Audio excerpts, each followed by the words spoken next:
ത്രിയേക ദൈവത്തിൻ്റെ അതിപരിശുദ്ധ നാമം വാഴ്ത്തപ്പെടുമാറാകട്ടെ. കർത്താവിൽ പ്രിയ വിശ്വാസികളുടെ സമൂഹമേ, നിങ്ങൾക്ക് ഏവർക്കും കർത്താവായ യേശു ക്രിസ്തുവിൻ്റെ നാമത്തിൽ പ്രഭാതവചനത്തിലേക്ക് വളരെ സ്നേഹത്തോടെ വിനയത്തോടെ സ്വാഗതം ചെയ്യുന്നു. ഇന്നത്തെ ദിവസത്തിൻ്റെ പ്രത്യേകത എന്ന് പറയുന്നത് പെന്തക്കോസ്തിക്ക് ശേഷം വരുന്ന 8ാമത്തെ ഞായറാഴ്ച ആണ്. ആരാധന വർഷത്തിലെ 39ാമത്തെ ഞായറാഴ്ചയാണിന്ന്. ഇന്ന് 571ാമത്തെ എപ്പിസോഡ് പബ്ലിഷ് ചെയ്യുന്നതിനായി ദൈവത്തിൽ ശരണപ്പെടുന്നു. ഇന്നത്തെ വിശുദ്ധ കുർബാനയിൽ വിശുദ്ധ എവൻഗേലിയോൻ മേശയിൽ വായിച്ചു കേൾക്കാൻ പോകുന്നതായ വേദഭാഗം വിശുദ്ധ മർക്കോസ് എവൻഗേലിയോസ്തായുടെ സുവിശേഷം 4-ാം അധ്യായം 1 മുതൽ 20 വരെയുള്ള വേദഭാഗം ആണ്. ഇവിടെ കർത്താവ് വിത്ത് വിതയ്ക്കുന്നവന്റെ ഉപമയാണ് പറയുന്നത്. പശ്ചാത്തലം: യേശു ശിഷ്യന്മാരെയും കൂട്ടി പുരുഷാരത്തെ ഗലീല കടൽ തീരത്ത് വെച്ച് ഉപദേശിപ്പാൻ തുടങ്ങിയതാണ്. വിതയ്ക്കുമ്പോൾ ചിലത് വഴിയരികിൽ വീണു, പറവകൾ തിന്നുകളഞ്ഞു. പാറസ്ഥലത്ത് വീണു, മണ്ണിൽ താഴ്ചയില്ലായികയാൽ ക്ഷണത്തിൽ മുളച്ചു. സൂര്യൻ ഉദിച്ചപ്പോൾ ചൂട് തട്ടി, വേരില്ലായികയാൽ ഉണങ്ങിപ്പോയി. മറ്റു ചിലത് മുള്ളിനിടയിൽ വീണു, മുള്ള് മുളച്ച് വളർന്നു, വിത്തിനെ ഞെരുക്കി കളഞ്ഞു. മറ്റു ചിലത് നല്ല മണ്ണിൽ വീണു, മുളച്ചു വളർന്ന് ഫലം കൊടുത്തു. 30, 60, 100 മേനിയായി വിളഞ്ഞു. വിതയ്ക്കുന്നവൻ വിതയ്ക്കുന്നത് പോലെ തന്നെയാണ് സുവിശേഷം അഥവാ വചന പ്രഘോഷണം അഥവാ വചന ശുശ്രൂഷ അഥവാ വചനം പങ്കിടൽ സംഭവിക്കുന്നത്. നമ്മൾ എല്ലാവരും കേൾക്കുന്നു, എന്നാൽ എല്ലാവരും ഗ്രഹിക്കുന്നില്ല. വഴിയരികെ വീണു എന്നത് കേട്ട ഉടനെ സാത്താൻ വന്ന് ഹൃദയത്തിൽ വിതയ്ക്കപ്പെട്ട വചനം എടുത്തു കളയുന്നതാകുന്നു. അതിന് കാരണം നാം പൂർണ്ണ ഹൃദയത്തോടും പൂർണ്ണ ആത്മാവോടും പൂർണ്ണ ശക്തിയോടും കൂടി ദൈവത്തെ സ്നേഹിക്കുന്നില്ല, സേവിക്കുന്നില്ല എന്നുള്ളത് കൊണ്ടാണ് സാത്താൻ നമ്മളുടെ മേളിൽ നമ്മളെ കൺട്രോൾ ചെയ്യാൻ തുടങ്ങുന്നത്. ആയതിനാൽ നാം എപ്പോഴും പൂർണ്ണ ഹൃദയത്തോടും പൂർണ്ണ ആത്മാവോടും പൂർണ്ണ ശക്തിയോടും കൂടി നമ്മുടെ കർത്താവായ യേശു ക്രിസ്തുവിൽ നമ്മെ തന്നെ സമർപ്പിക്കുന്നുവെങ്കിൽ സാത്താൻ നമ്മിലേക്ക് വരുവാൻ ഒരിക്കലും അവൻ അനുവദിക്കുകയില്ല. അങ്ങനെ തന്നെ പാറസ്ഥലത്ത് വിതച്ചതും വചനം കേട്ട ഉടനെ സന്തോഷത്തോടെ കൈക്കൊള്ളുന്നവർ ആണ്. എങ്കിലും അവർ ഉള്ളിൽ വേരില്ലാതെ ക്ഷണികന്മാരാകുന്നു. വചന നിമിത്തം ഉപദ്രവമോ പീഡയോ ഉണ്ടായാൽ ക്ഷണത്തിൽ ഇടറിപ്പോകുന്നു.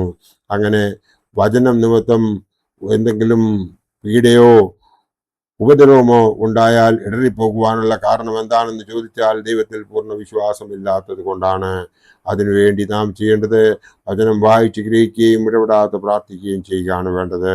ഉള്ളിനിടയിൽ വിതയ്ക്കപ്പെട്ടതോ വചനം കേട്ടിട്ട് ഈ ലോകത്തിലെ ചിന്തകളും ധനത്തിന്റെ വഞ്ചനയും മറ്റ് വിഷമമോഹങ്ങളും അകത്ത് കടന്ന് വചനത്തെ ഞെരുക്കി നിഷ്ഫലമാക്കി തീർക്കുന്നതാണ്. അതായത് ഈ ലോക ഇമ്പങ്ങളിൽ നമ്മൾ മുഴുകി കഴിയുമ്പോൾ നമ്മൾ കേൾക്കുന്ന വചനമെല്ലാം മറന്നു പോകും. അതിനാൽ നാം ചെയ്യേണ്ടത് ഇഹലോക ഇമ്പങ്ങളെ മറന്ന് നാം ദൈവത്തിൽ നമ്മെ തന്നെ സമർപ്പിക്കുന്നുവെങ്കിൽ ദൈവം നമ്മളെ അനുഗ്രഹിക്കും. സ്വർഗ സുന്ദരമായ ആ സ്വർഗീയ അനുഭവം നമുക്ക് ഈ ലോകത്തിൽ ഈ ക്ഷണികമായ ഈ ലൈഫിൽ നമുക്ക് ആസ്വദിക്കണമെന്നുണ്ടെങ്കിൽ നാം ദൈവത്തോട് പറ്റിച്ചേരുകയും ആ പരിശുദ്ധാത്മാവിൻ്റെ ഗൈഡൻസിൽ നമ്മൾ മുമ്പോട്ട് ജീവിക്കുകയും ചെയ്താൽ ദൈവം നമ്മളെ എല്ലാവരെയും അനുഗ്രഹിക്കുമെന്നതിന് 2 അഭിപ്രായം ആർക്കും ഉണ്ടാകുകയില്ല.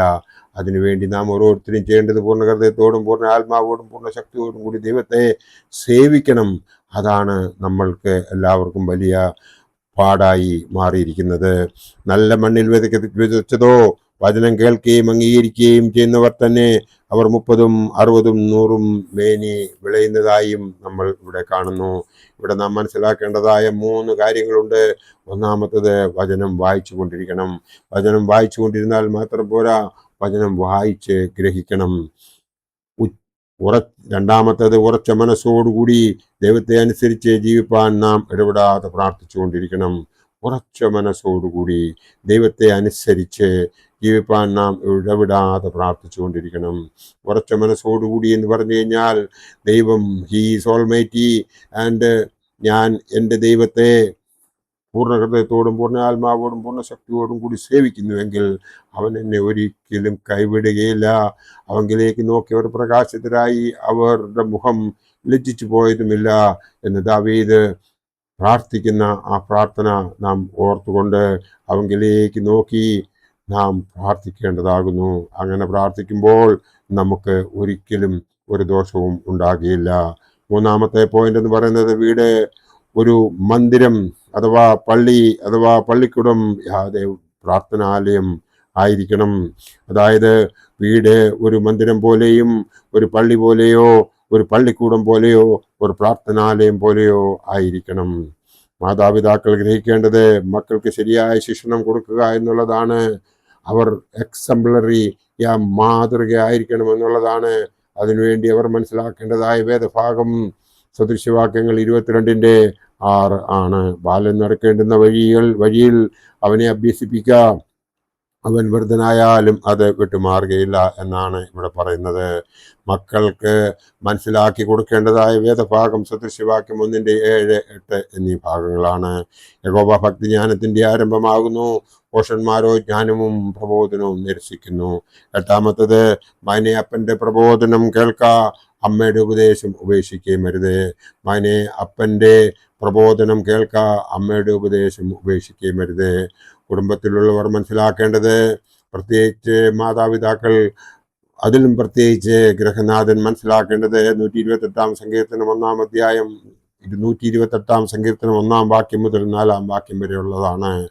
യഹോവയെ ഭയപ്പെട്ടവന്റെ വഴിയിൽ നടക്കുന്ന ഏവനും ഭാഗ്യവാൻ. നിന്റെ കൈകളുടെ അധ്വാന ഫലം നീ തിന്നും, നീ ഭാഗ്യവാൻ. നിനക്ക് നന്മ വരും. നിന്റെ ഭാര്യ നിന്റെ വീടിനകത്ത് ഫലപ്രദമായ മുന്തിരിവള്ളി പോലെയും നിന്റെ മക്കൾ നിന്റെ മേശയ്ക്ക് ചുറ്റും ഒലിവുതൈകൾ പോലെയും ഇരിക്കും എന്നാണ് ഇവിടെ പറഞ്ഞിരിക്കുന്നത്.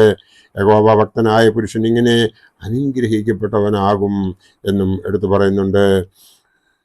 അതായത് ഒരു കുടുംബനാഥന്റെ ഉത്തരവാദിത്വങ്ങളും അവൻ യഥാർത്ഥ രീതിയിൽ പ്രവർത്തിക്കുന്നുവെങ്കിൽ ആ ഭവനത്തിൽ പിന്നീട് സംഭവിക്കാൻ പോകുന്ന കാര്യങ്ങളുമാണ് ഈ വേദഭാഗത്ത് എടുത്തു പറയുന്നത്.